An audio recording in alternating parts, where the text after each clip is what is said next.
पालखी शर्यतीत मूळ स्थानची पालखी प्रथम।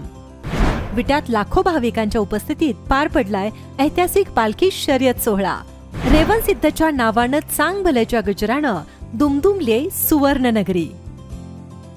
150 वर्षांची मोठी प्रदीर्घ परंपरा असणारा ऐतिहासिक पालखी शर्यत सोहळा मोठ्या उत्साहात संपन्न झालाय। विट्याचा श्री रेवणसिद्ध देव व मूळस्थान येथील रेवणसिद्ध देव या दोन देवांच्या पालख्यांमध्ये ही शर्यत झालीय।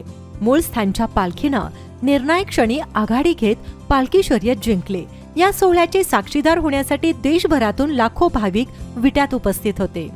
विजयादशमी म्हणजे आनंदोत्सव, दसऱ्याला होणारी कोकणातील दशावतारी, मैसूरची ऐतिहासिक मिरवणूक जशी प्रसिद्ध आहे अगदी तशीच सांगली जिल्ह्यातील विटा शहरात होणारी पालखी शर्यत सोहळा आणि विजयादशमी यांचं अतूट नातं आहे। प्रतिवर्षीप्रमाणे यंदा देखील अत्यंत चित्तथरारक रोमहर्षक असा हा पालखी शर्यत सोहळा उत्साहात पार पडलाय। विट्याचा श्री रेवणसिद्ध देव व मूळस्थान येथील श्री रेवणसिद्ध देव या दोन देवांच्या पालख्यांमध्ये ही शर्यत झाली।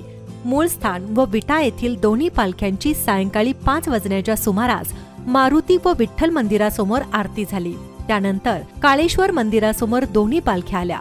पाहुणी असल्यानं मूळस्थानच्या पालखीला 5 पावले पुढे थांबण्याचा मान प्रथेप्रमाणे दिला गेला।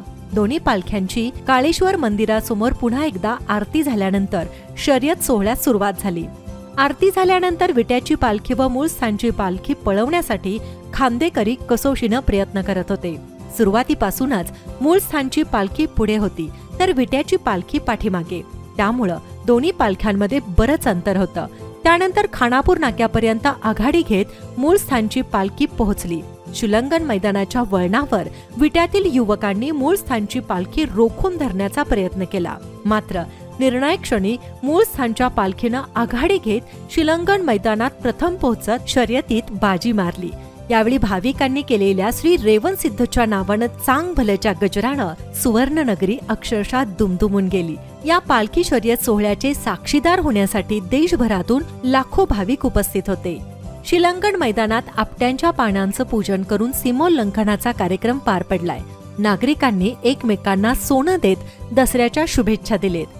पूर्वापार चालत आलेली ऐतिहासिक पालखी शर्यत सोहळा परंपरेप्रमाणे यावर्षी देखील मोठ्या भक्तिभाव व जातीय सोलोखा राखून पालखी शर्यत सोहळा उत्साहात पार पडलाय।